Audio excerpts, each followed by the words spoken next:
రప్ప రప్ప రప్ప అని మళ్ళా ఈ డైలాగ్ ఏంది అని అంటే జనరల్గా ఆడియన్స్ కోసం నేను ఒక డైలాగ్ చెప్తున్నా అని చెప్పేసి చెప్పొచ్చు, అవకాశం ఉంది.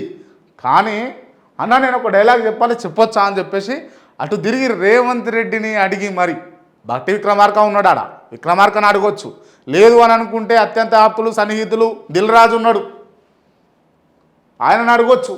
ఆయన అడగకుండా కాన్సన్ట్రేషన్ చేసి అల్లు అర్జున్ ప్రిపేర్ అయ్యిండా, ప్రిపేర్ కాక ఆన్ ది స్పాట్లో చెప్పిండా. కానీ రప్ప రప్ప రప్ప అన్నాడు, ఇది బాగా ట్రోల్ అవుతా ఉన్నది. మరి ఎవరినన్నాడు అల్లు అర్జున్ అన్నది. అండ్ అంటే ఈ డైలాగ్ చెప్పాలన్నా నేను పుష్ప సినిమా నుంచి అని అన్నప్పుడు జనరల్గా కొంతమంది ఆడియన్స్ ఏమనుకోరు అని అంటే తొక్కలో సీఎం అది ఏదో డైలాగ్ ఉంటుంది కదా అదే సినిమాలో గదే చెప్తాడేమో ఇక అనుకుర్రు. ఇక అల్లు అర్జున్ ఈ సినిమాలో ఫోటో ఇవ్వకపోతే తిడతాడన్నట్టు, ముఖ్యమంత్రి హోదాలో ఉన్నటువంటి వ్యక్తి ఈయనకు ఫోటో ఇవ్వకపోతే నేను వీళ్ళని జస్ట్ మనము వాడుకోవాలి కానీ వీళ్ళతోటి ఫోటోలు గీటోలు దిగితే మనం లేమవుతామని అంటాడు ముఖ్యమంత్రి.